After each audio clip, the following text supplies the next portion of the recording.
Exam का ऐसा था कि आप जैसे तैयारी करते हैं ना तो आपको कॉन्फिडेंस आता है कि हाँ मैंने पूरे 6 मंथ अपना अच्छा दिया है तो मेरी एग्जाम भी अच्छा जाएगा। आपको मैंने कॉन्फिडेंस कई बार आएगा। देखा है कि किसी ने कोचिंग सेंटर में करके 1 साल 2 साल बिताया वाला भी है।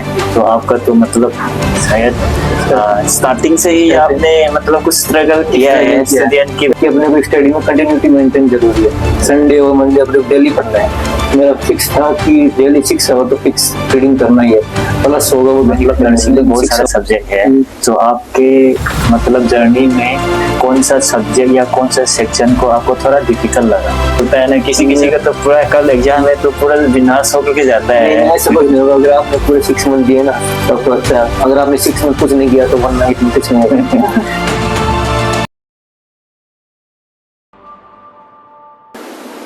Hello to all my lovely brothers and sisters.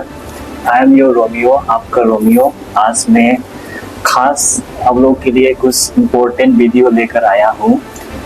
ये वीडियो मेनली ये टारगेट करता हूँ जो हमारा ब्रदर एंड सिस्टर जो एग्जाम गवर्नमेंट एग्जाम के लिए या गवर्नमेंट सेंट्रल के लिए जो प्रिपरेशन कर रहे हैं उसके लिए ही ये खास आप लोग के लिए बनाया है। उम्मीद करता हूँ आप इस वीडियो से कुछ फायदा मिले।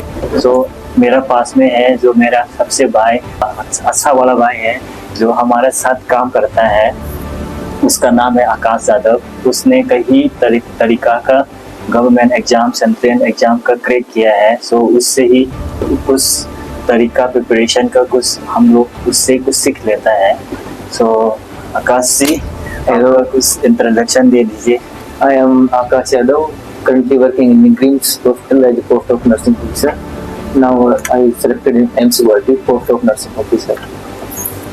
So आकाश का एक वही है कि उसने 2 बार नॉर्सेट क्रैक किया है और उम्मीद करता हूँ इस ESI भी अच्छा से रिजल्ट आने वाला है। ESI का भी अच्छा गया है, पेपर में भी अच्छा होगा। हाँ, और पहले उसके अलावा में भी गवर्नमेंट का भी एग्जाम क्रैक करके पहले स्टेट गवर्नमेंट हरियाणा अच्छा लगा उससे। सो मेरा कुछ सवाल है जो हमारा स्टूडेंट और जो पहले मैंने जो खास दोस्त लोग ने कुछ क्वेश्चन रखा था। आकाश जी आपने ये रिक्रूटमेंट का एग्जाम किस तरह से प्रिपरेशन किया था?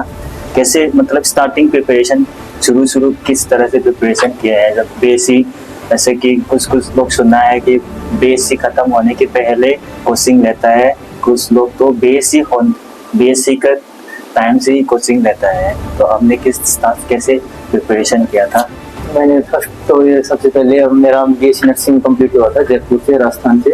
उसके बाद जैसे ही पास आउट हुआ तो मैंने CHO का एग्जाम था वो दिया बिना कोचिंग के, तो मेरा क्लियर हो गया था। तो मैंने 1 ईयर कोचिंग 1 ईयर जो किया CHO का। उसके बाद मेरे को लगा कि अपने को सेंट्रल गवर्नमेंट में जाना है, ये अच्छा नहीं है अपने लिए। तो मैंने ऑनलाइन कोचिंग परचेज किया। उसके बाद मैंने कंटिन्यू 6 मंथ का उसका पूरा सिलेबस किया। उसके बाद क्वेश्चन प्रैक्टिस किया, फिर नॉर्सेट 5 आया तो नॉर्सेट 5 दिया तो उसमें मैं सिलेक्ट हो गया। वाह, फर्स्ट अटेम्प्ट में क्रैक, सब फर्स्ट अच्छा लगा। सो फिर नेक्स्ट टाइम नॉर्सेट 5 के बाद मैंने ज्वाइनिंग के बाद में कंटिन्यू अपना स्टडी कंटिन्यू रखा। उसके बाद फिर नॉर्सेट 6 आया तो नॉर्सेट 6 क्वालिफाई किया मैंने, सिलेक्ट हो गया MCYT। अब ESI से उसमें भी अच्छा होगा। लेकिन एक चीज है मेन रोमियो कि अपने को स्टडी में कंटिन्यूटी मेंटेन जरूरी है। संडे और मंडे अपने डेली पढ़ना है।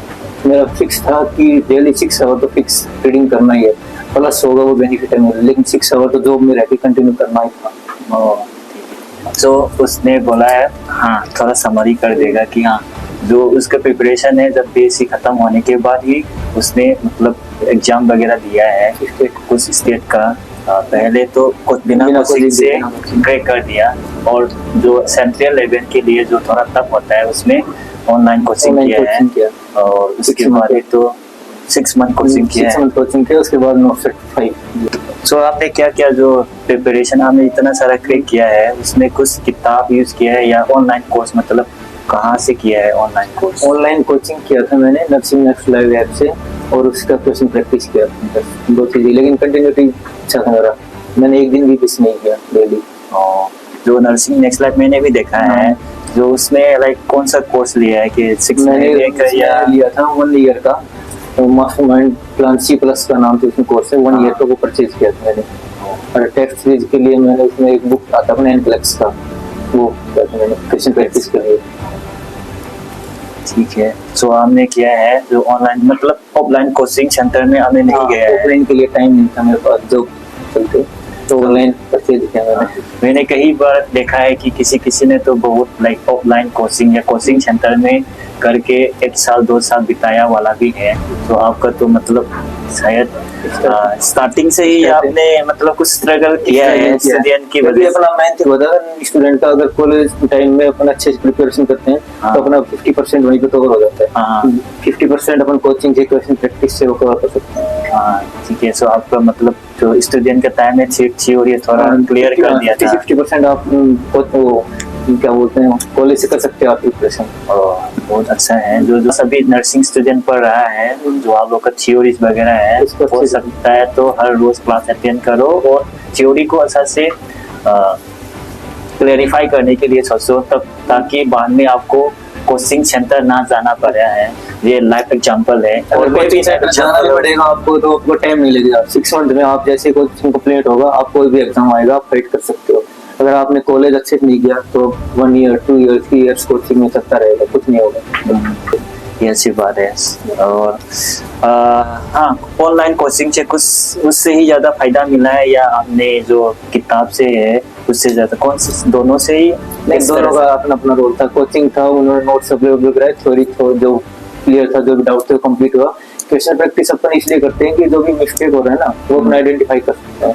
टाइमिंग, टाइम मैनेजमेंट, क्या मिस्टेक हो रहा है, किस टॉपिक से क्वेश्चन कवर हो रहा है, किस टाइप से क्वेश्चन को थोड़ा रिवर्स किया जा रहा है, किस टाइप से एग्जाम वो करता है। तो क्वेश्चन प्रैक्टिस अपन ये चीजें सीख सकते हैं। ऐसे नहीं डायरेक्ट कोचिंग से कोचिंग टेस्ट से कोई क्वेश्चन डायरेक्ट नहीं आता। मे बी 1 2 आप हो सकते हैं, लेकिन आपको आइडिया लग जाएगा ऑल ओवर क्या होने वाला है ऑल ओवर एग्जाम में। आपने पहले शुरुआत में स्टडी रूटीन लाइक किस तरह से बना? पहले जो स्टार्ट किया था ना कितना गंदे पड़ा था, और जब अभी तो जॉब मिला है, जॉब के मिलने के बाद तो कुछ फर्क पड़ सकता है। तो पहले वाला में आपने किस तरह से स्टार्ट किया था? पहले वाले में मैं ऑनलाइन कोचिंग करता था, तो मैंने 5 to 6 आवर तो ऑनलाइन वीडियो देखता था, फिर 2-3 आवर्स उसका रिवीजन करता था नोट्स का डेली। फिर संडे को डेली टेस्ट सीरीज देता था, और फिर जैसे कभी हॉलीडे आता था बीच बीच में तो उसको थ्योरी को वापस रिवीजन करता था कंप्लीट। और सब्जेक्ट वाइज टेस्ट सीरीज भी करता था। सो मतलब दिन में कितना, जो आपने मान लो चलो 5 to 6 आवर पढ़ा है, जो 5 to 6 आवर में से कितना आवर आपने ऑनलाइन कोचिंग में दिया है, और आपने कुछ खुद का प्रिपरेशन के लिए कितना टाइम दिया है? ऐसा कुछ रखा है क्या? नहीं, मैं तो ऐसे था 5 to 6 आवर तो कोचिंग चलता था, उसके 3-4 आवर्स फिर जो भी नोट से प्रिपेयर किया उसका रिवीजन, क्योंकि इसका रिवीजन भी नेसेसरी। वरना आप 10 डेज कोचिंग करते जा रहे हो, लास्ट में फिर आपको पता नहीं चलेगा फर्स्ट डे मैंने क्या कोचिंग लिया था, सब ब्लैंक हो जाएगा। तो इसलिए आपको रिवीजन नेसेसरी है साथ के साथ। मतलब उसका मतलब है जो ऑनलाइन कोचिंग किया है उस दिन का क्लास है वो खत्म होने के बाद भी हमको रिवीजन 2-3 घंटे खुद देना पड़ेगा रिवीजन के लिए। हाँ ऐसा है। तो उस लोग को मतलब जैसे आप रिवीजन करते हो, क्वेश्चन प्रैक्टिस करते हो, जो भी आपका क्वेश्चन वो मिस्टेक होता है तो उसको आइडेंटिफाई करो नोट्स में कि ये क्वेश्चन कहाँ पे था, क्यों मिस्टेक हुआ, क्या मैंने पढ़ा नहीं, फ्यूचर ने नहीं पढ़ाया। अगर आपको नोट से मिलता है उसको अंडरलाइन करो कि नेक्स्ट टाइम इस पॉइंट से अच्छा क्वेश्चन बनाए, तो नेक्स्ट टाइम इस पॉइंट को अच्छे से क्लियर करना है, रॉन्ग नहीं होना चाहिए फ्यूचर में वो क्वेश्चन। सो एक और सवाल है कि मतलब नर्सिंग में बहुत सारे सब्जेक्ट है, तो आपके मतलब जर्नी में कौन सा सब्जेक्ट या कौन सा सेक्शन को आपको थोड़ा डिफिकल्ट लगा? मेरे को डिफिकल्ट लगा साइकेट्रिक। साइकेट्रिक डिफिकल्ट लगा, फिर मैंने उसका कोचिंग किया तब थोड़ा डिफिकल्ट लगता था, फिर मैंने उसका एक बार फिर से उसका क्लासेज ली, फिर क्वेश्चन प्रैक्टिस किया, फिर धीरे धीरे सब नॉर्मल हो गया। मतलब जो ऐसा ही कि मान लो आपने जो भी सबसे डिफिकल्ट सब्जेक्ट उसका एक बार आप फिर से रिवीजन, उसको किस तरह से आपने मतलब ओवरकम किया? ज्यादा से ज्यादा टाइम उसमें दिया है, ज्यादा फोकस किया, क्वेश्चन प्रैक्टिस किया। फिर मैंने उसका जितना क्वेश्चन प्रैक्टिस किया ना तो मेरे को रिकॉल हो गया सारी चीज, क्वेश्चन कहाँ से आएगा वो चीज था। क्योंकि पूरा सिलेबस तो काफी किया, लेकिन अपने को मेन पॉइंट टारगेट हो जाता है, इस पॉइंट से ये क्वेश्चन बनेगा, तो अपने को ये पोर्शन तो कंप्लीट अच्छे से प्रिपेयर करना है। आपका मतलब पहले शुरू से ही माइंडसेट क्लियर करके रखा है। मैंने तो जब ऑनलाइन कोचिंग है क्लियर माइंडसेट था, इस बार 9 सेट निकालना है। सही, अपना गोल भी होना चाहिए फिक्स। हाँ, अगर गोल फिक्स है तभी होगा, ऐसे नहीं कि हाँ ठीक है हो जाएगा, ऐसे कुछ नहीं होगा। हाँ, क्योंकि मोटिव होना चाहिए अपना फिक्स। सही है, हमेशा आपको खुद को मोटिवेट करना है। मोटिवेट करना। क्योंकि मैंने तो मेरा टाइम का तो जर्नी बहुत सारा लंबा लंबा समय निकाला है और उसका मतलब कुछ स्टोरीज भी है वो बाद में दिखा देगा। और आपने प्रैक्टिस किया था ना मॉक टेस्ट वगैरह कुछ एग्जाम प्रीवियस ईयर क्वेश्चन कहाँ से किया था, या ऑफलाइन से या आपका जो ऑनलाइन कोचिंग लिया है उस साइट से किया है कि अलग सर? नहीं, पहले तो मैंने कोचिंग लिया था, उसके बाद मैंने कोचिंग के साथ साथ टेस्ट सीरीज मिलता है नर्सिंग नेक्स्ट लाइफ किया था। फिर एक बुक और आता है लिपिंग कोड एनक्लेक्स का, एनक्लेक्स का लिपिंग कोड, वो प्रैक्टिस किया था। सब बुक हो गई, वही दोनों से ही आपने वही स्टडी मेथड यूज किया है। ओके, तो मतलब जो कोचिंग का नोट्स भी फॉलो करता है और टेस्ट सीरीज, और उसका टेस्ट सीरीज भी फॉलो करता है, और एक एनक्लेक्स वाला भी लिपिंग कोड, क्योंकि एडवांस नोट सेट मेंस में एडवांस सिनेरियो बेस्ड क्वेश्चन आते हैं तो उसकी प्रैक्टिस के लिए वो। तो अभी मतलब नोट सेट पहले आई थिंक 5-6 कुछ हर अभी सभी ना गया है, उसमें भी कुछ चेंजेस आने वाला है। मेंस का क्वेश्चन कुछ पेपर वो डिटेल्स में भी मैं बाद में बता देगा, कुछ चेंजेस आ गया है। तो अभी किस तरह से थोड़ा बदला जो प्रिपरेशन हो या कुछ बदला हुआ कैसे कर सकता है? मतलब जो हम सेम लाइक बेसिक क्वेश्चन पढ़ा है, ऑनलाइन का कोचिंग हो, नोट हो, प्लस जो एनक्लेक्स है, तो थोड़ा मैंने देखा कुछ प्रैक्टिकल क्वेश्चन भी आने लगा है, तो इसके लिए क्या करना पड़ेगा? प्रैक्टिकल क्वेश्चन के लिए भी है, आपको जैसे थ्योरी क्लियर है तो आपका बेसिक तो कंप्लीट हो जाएगा। तो मैंने बुक बताया लिपिंग कोड, वो एनक्लेक्स का, उसमें आपको प्रैक्टिस बेस्ड क्वेश्चन डालता है पूरा। और फिर जैसे आप यूट्यूब पे वीडियो वगैरह चलते हैं जैसे इमेज बेस्ड क्वेश्चन, वैसे आप वहाँ पे कोचिंग जैसे जो भी आप ऑनलाइन कोचिंग लोगे तो आपको प्रैक्टिकल बेस्ड भी, स्किल बेस्ड सारे प्रिपरेशन करवाएगा कोचिंग। तो आपको एक कोचिंग तो लेना पड़ेगा। तो YouTube से ज्यादा आ गया, वो YouTube में बहुत सारा चैनल है, आपने कई चैनल कुछ स्पेसिफिक चैनल देखा है या अलग अलग से चैनल देखा है, किस तरह से यूज नहीं, किया? मैं YouTube पे MCQ सॉल्व करवाते हुए तो कभी नहीं देखा मैंने। जैसे एक YouTube पे चैनल है JD इंस्टीट्यूट, JD, हाँ, तो उसके वीडियो थे 14-15 थ्योरी बेस्ड, और खाली आप YouTube में देखते हैं आपका थ्योरी क्लियर करने की? थ्योरी बेस्ड रैपिड रिवीजन होता है उससे, ओनली थ्योरी बेस्ड। कौन सा? JD इंस्टीट्यूट, हाँ, उसके 14-15 वीडियो है नोट सेट पे, ऑल सब्जेक्ट कवर करता है वो एंड डेज में, तो वो अच्छा है बूस्टेड हो उसके लिए। और एग्जाम में तो बहुत एक और है, एग्जाम में तो स्ट्रेस और एंजाइटी तो रहता है, तो उसको आपने कैसे मैनेज किया है? क्योंकि किसी पहले जो इंसान है, जो फर्स्ट टाइम एग्जाम लिखने वाला है, जो वो लोग के लिए तो बहुत स्ट्रेस और एंजाइटी होगा, और किसी का लाइक मान लो हमारा ये लास्ट अटेम्प्ट है, तो वो लोगों को भी मिलेगा या मिले या ना मिले, उसका स्ट्रेस तो रहेगा। एग्जाम का स्ट्रेस एंजाइटी कैसे मैनेज किए हैं? मैंने तो एग्जाम को ऐसा था कि आप जैसे तैयारी करते हैं ना, तो आपको कॉन्फिडेंस आता है कि हाँ मैंने पूरे 6 मंथ अपना अच्छा दिया है, तो मे भी एग्जाम भी अच्छा जाएगा। आपको कॉन्फिडेंस आएगा, जैसे आप 6 मंथ अच्छा प्रिपरेशन करते हो, क्वेश्चन प्रैक्टिस करते हो, तो आपको कॉन्फिडेंस आता है हाँ मैंने क्वेश्चन प्रैक्टिस किया है, मेरा अच्छा स्कोर रहा है, अच्छा थ्योरी मेरा अच्छा क्लियर है, तो एग्जाम भी अच्छा जाएगा। अब मैं अपना बेस्ट करूंगा, आपके आगे कर बोर्ड का इच्छा जो भी हो, अपना बेस्ट करना अपने खुद का मेहनत करो और भगवान की हेल्प करेंगे। वही फर्स्ट टाइम हो, जो एक्सपीरियंस हो, आपका कुछ सलाह कुछ एडवाइस देगा आपका? मतलब आपने यूनिक पहले तो बोला था शुरू में, आपने कंसिस्टेंसी हर रोज मतलब जो भी हो रुकना नहीं है, वो वाला, तो आपका कुछ ऐसा न्यू कमर्स के लिए तो यही है कि आप पहले अपना रिलैक्स हो जाओ, फर्स्ट अपना गोल डेफिनेट कर लो कि आपको जाना कहाँ पे है। अगर आपने गोल डिसाइड किया है तो फिर उसके लिए आप अच्छे से पूरे स्ट्रॉन्ग से लग जाओ उसके लिए कि आपको दिल्ली एम्स जाना है, एम्स गुवाहाटी जाना है, तो आप उसकी फिक्स गोल कर लो। उसके बाद आप प्रिपरेशन स्टार्ट करो डे बाई डे। आप स्टार्टिंग में टेस्ट सीरीज दोगे तो आपका स्कोर 100 में से 40 आएगा, तो आपको टेंशन में नहीं होना, क्योंकि धीरे धीरे इंप्रूव होगा। आप जैसे 5th या 6th मंथ पे आओगे आपका स्कोर 70 तक रीच करेगा, तो आपका धीरे धीरे स्टार्टिंग में आपको थोड़ा एजुकेशन भी होगा, घबराहट भी होगा, आपको थोड़ा हार्ड वर्क करना पड़ेगा, धीरे धीरे आप हो जाएगा सब। तो हमने बोला था जो खुद को कॉन्फिडेंस आया है, मतलब टेस्ट सीरीज पहले से, मतलब जब भी आप टेस्ट सीरीज जो होता है उसमें स्कोर मतलब बढ़ते रहा है या? बढ़ते रहा। पहले मैंने स्टार्टिंग किया था 40-45, लास्ट तक मेरा 70 क्रॉस कर गया था। मतलब जो 70 का क्रॉस होने से तो मतलब अपने कॉन्फिडेंस आता है कि एग्जाम में भी 65 हो जाएगा, तब तक अच्छा रहेगा। 65 भी अपने यहाँ पे 70 कर रहा है, एग्जाम में भी स्ट्रेस की वजह 65, तो 65 भी अच्छा स्कोर है।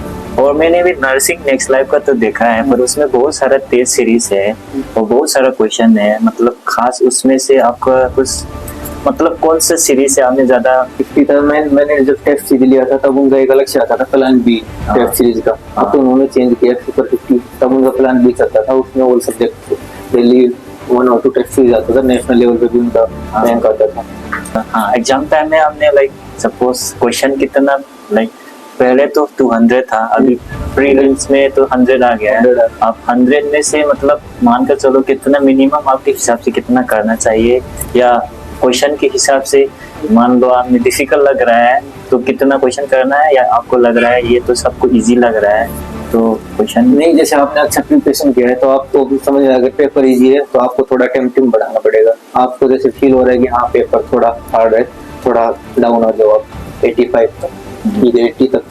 अगर आपको ऐसे लग रहा है कि भाई पेपर इजी है, आप 90 प्लस क्रॉस कर जाओ। जैसे आप क्वेश्चन प्रैक्टिस करते हो ना, तो उसमें भी आप जैसे वो देखते हो, जैसे आपका टेस्ट हुआ तो आप 100 करके देखो, तब आपको पता चलेगा मेरा ये स्कोर हुआ नहीं कि इतना हुआ। तो फिर आप दोबारा रिपीट करो उस पेपर को, तो अब आप ये टारगेट रखो मेरे को नेगेटिव नहीं करना। अब देखते जाओ कितना स्कोर आया, फिर कितना इंप्रूवमेंट होता है, प्लस होता है माइनस होता है, उस हिसाब से आप डेली प्रैक्टिस करते रहो। तो फिर आपको आइडिया है कि एग्जाम में किस हिसाब से करना है। पेपर हार्ड आता है तो इतने क्वेश्चन अटेम्प्ट करने, इजी आता है तो इतने। तो आप टेस्ट सीरीज से सीखोगे सब चीजें, और यही टेस्ट सीरीज कर करके टेस्ट सीरीज प्रैक्टिस के लिए। टेस्ट ये नहीं होगा कि भाई इसमें से 100 क्वेश्चन 80 क्वेश्चन टेस्ट सीरीज नहीं, ये कभी नहीं होगा। ओनली 4 5 6 क्वेश्चन हाँ में भी कॉपी हो सकते हैं टेस्ट सीरीज से। तो आपको लर्निंग के लिए, प्रैक्टिस के लिए टेस्ट सीरीज होगी। अच्छा लगा। तो नेगेटिव मार्किंग को कैसे बचाना है, मतलब नेगेटिव मार्किंग को रिस्ट्रिक्ट करना है आपकी तरफ से? तो उसके लिए आप जैसे सबसे पहले क्वेश्चन रीड करो। अगर आप तो 2 ऑप्शन एलिमिनेट कर सकते हो, 2 ऑप्शन एलिमिनेट कर दिया आपने, तब आप रिस्क ले सकते हो कि हाँ भाई 1 ऑप्शन में अगर आपको एक ही ऑप्शन एलिमिनेट हो रहा है तो आप स्किप कर दो उसको। ये सबसे अच्छा तरीका समझ में आया। मतलब 4 ऑप्शन में से आपको 2 ऑप्शन तो पक्का पता चल गया कि ये नहीं है, तब आप 2 रिस्क ऑप्शन में है, तब हम 50-50 होने से रिस्क ले सकते हैं। रिस्क ले सकते हो। और एक और चीज है जो नॉन नर्सिंग सब्जेक्ट, जैसे कि जो 80 है, 20 तो नर्सिंग सब्जेक्ट आता है, उसके लिए हमने कहीं कहाँ से प्रिपेयर किया है, या जैसे मैंने लास्ट टाइम में 4-5 डेज पहले मैंने करंट जीके और रीजनिंग ये 2 खाली 4-5 डेज 4-5 डेज इनफ होगा क्या? क्योंकि रीजनिंग में क्वेश्चन फिक्स है, 5 to 6 क्वेश्चन है, जो पैटर्न है वो फिक्स है, और वो करंट जीके कवर हो जाता है। मतलब आपके लिए तो शायद 4-5 डेज हो सकता है, पर रीजनिंग कहाँ से सीखना है? क्योंकि रीजनिंग के लिए भी मुझे लगता है टाइम लग सकता है सीखने के लिए। हाँ, क्योंकि मैंने पहले प्रैक्टिस कर रखा था एक बार। तो रीजनिंग प्रैक्टिस कहाँ से किया? मैंने यूट्यूब से काफी चैनल अवेलेबल है, जो भी स्टूडेंट के हिसाब से इजी हो वो आप प्रेफर कर सकते हो। ठीक है, पहले जो शुरुआत वाला होता है उसके लिए तो थोड़ा यूट्यूब से रीजनिंग कमन जो कॉम्पिटिटिव एग्जाम का है उसको प्रैक्टिस करना है। देन जो पहले जो पोल हो गया है, मतलब जो कितना बार दे चुका है उसको तो थोड़ा आइडिया हो गया, तो उसके लिए रीजनिंग और नॉन नर्सिंग सब्जेक्ट में ज्यादा टाइम नहीं देना है। जस्ट 1 वीक के पहले नहीं, अगर जैसे अपने नर्सिंग एजुकेशन आते हैं उसमें तो अपन एजुकेशन में भी अगर 60 के अप्रोक्स राइट करते हैं, 5 to 7 नॉन नर्सिंग करते हैं तो अपन क्वालिफाई हो जाते हैं पूरी। तो उसका कोई टेंशन नहीं है। मेन तो अपना टारगेट है, मेनली तो हमारा को हमको फोकस करना है नर्सिंग सब्जेक्ट में। नर्सिंग सब्जेक्ट और जो 20 में से कभी मतलब हम मानकर चलो 90 ना आ गया, उसमें भी ज्यादा दिक्कत नहीं, क्योंकि अपना नर्सिंग अगर 80 अपने नर्सिंग की एजुकेशन तो अपने 60 भी अगर राइट करते हैं तब भी तो मतलब सिर्फ प्रीलिम्स तो हमको क्वालिफाई करना है, क्योंकि उसका नंबर तो कुछ ऐड नहीं होता ना अपना। और जो ठीक है प्रीलिम हो गया, हमको क्वालिफाइड हो गया, कुछ में भी सम टाइम देता है, उस समय में आपका प्रिपरेशन कैसा रहेगा? मतलब सिर्फ खाली आपको थ्योरी खाली रिवीजन जाता है, या आपको प्रीवियस जो मतलब जो मॉक टेस्ट रहता है? मैं ऐसे करता था, 15 डेज बचता था अपना प्रीलिम्स के बाद, तब मैं स्टार्टिंग के 7 डेज तो कैसे प्रैक्टिस करता था, फिर प्लस 7 डेज लास्ट के इसमें थ्योरी मतलब 7 डेज पहले क्वेश्चन प्रैक्टिस और 7 डेज रिवीजन जो थ्योरी वगैरह है, प्लस एक क्वेश्चन एक टेस्ट डेली डालता 100 क्वेश्चन का, तो डेली फिक्स था।